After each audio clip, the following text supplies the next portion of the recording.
Hello everybody and welcome to the fourth episode of Moon Mountain Mahayana. Today I'm going to talk briefly about merit or punya.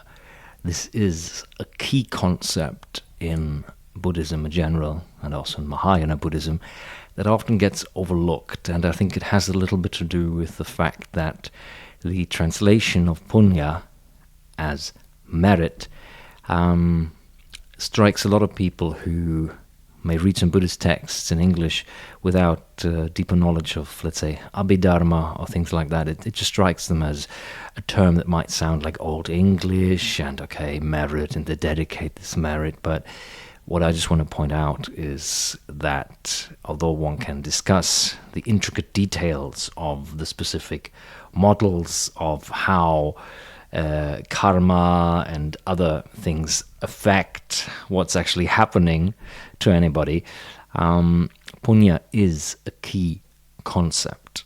And just thinking it's just something positive and people dedicate it, that is not the whole story. And if we come across this term and we just treat it as if it had no relevance in the wider assumed mechanics of how things work, then we're doing ourselves a disservice as well, because then we're just reading it thinking it sounds funny, whilst actually it is really, really, really fundamental in how, since we can dedicate punya, since that can affect our trajectory towards fully realizing awakening in a most significant way.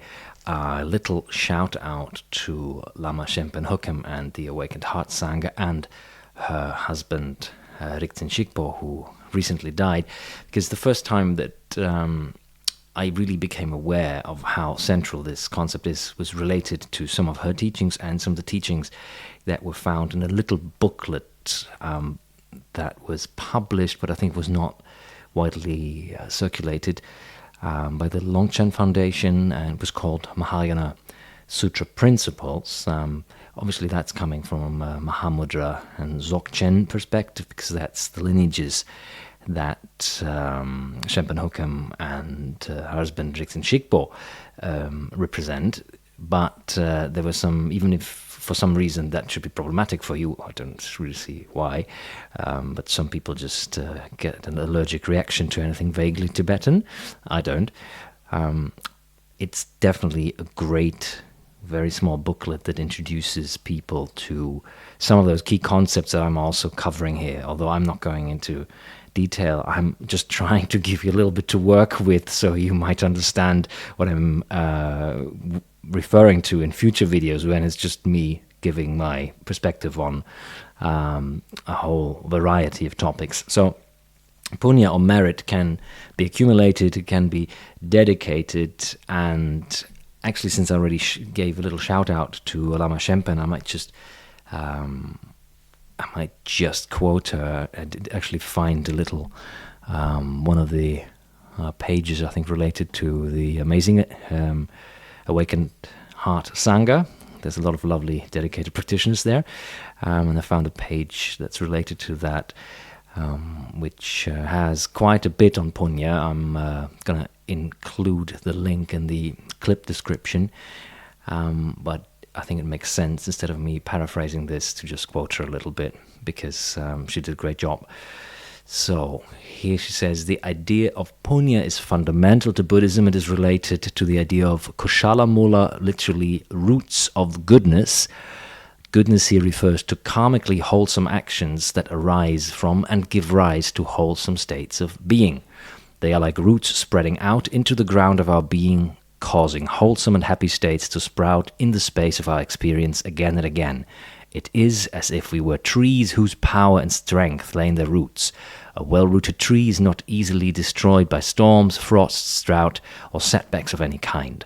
It may lose all its leaves and look withered and dead, but then because of its good roots, it springs back to life again and again. And then a little bit later, she says, also making the point of the rather unfortunate translation, she says, punya, usually rather misleadingly translated as merit, is the power of goodness inherent in kushala mula, and the word punya is often used more or less synonymously with this latter term. What is this mysterious power of goodness?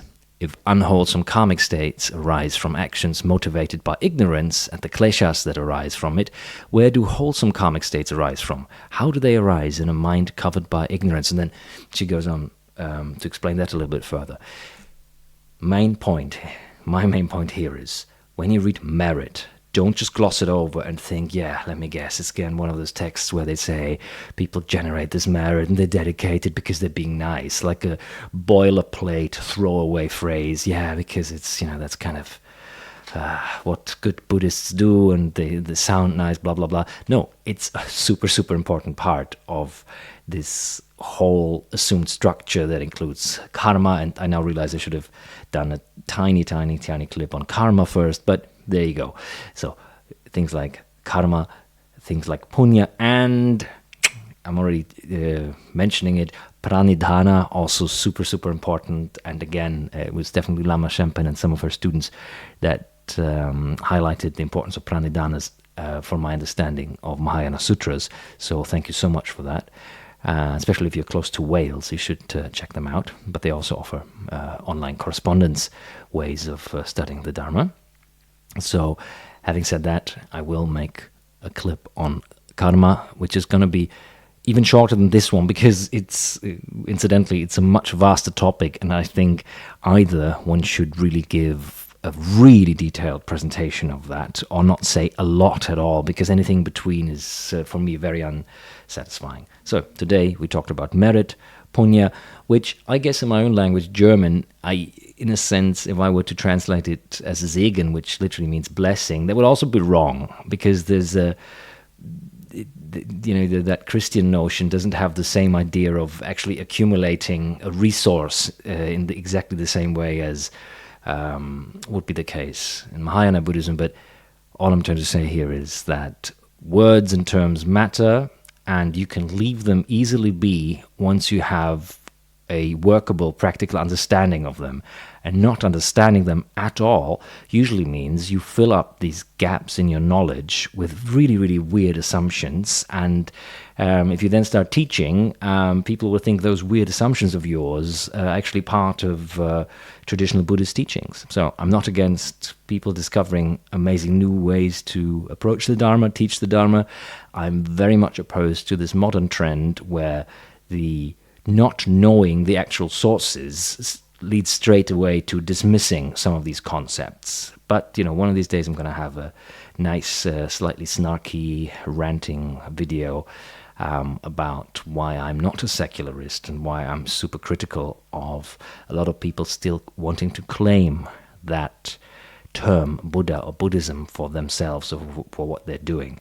But at the end of the day, I know there's a lot of good people out there. I'm actually really happy to agree to disagree. I'm happy to express my personal understanding of something, and I'm hopefully never beyond learning from others and learning from my own mistakes that I'll keep on making, I'm sure. But that doesn't mean one can't have a very distinct point of view.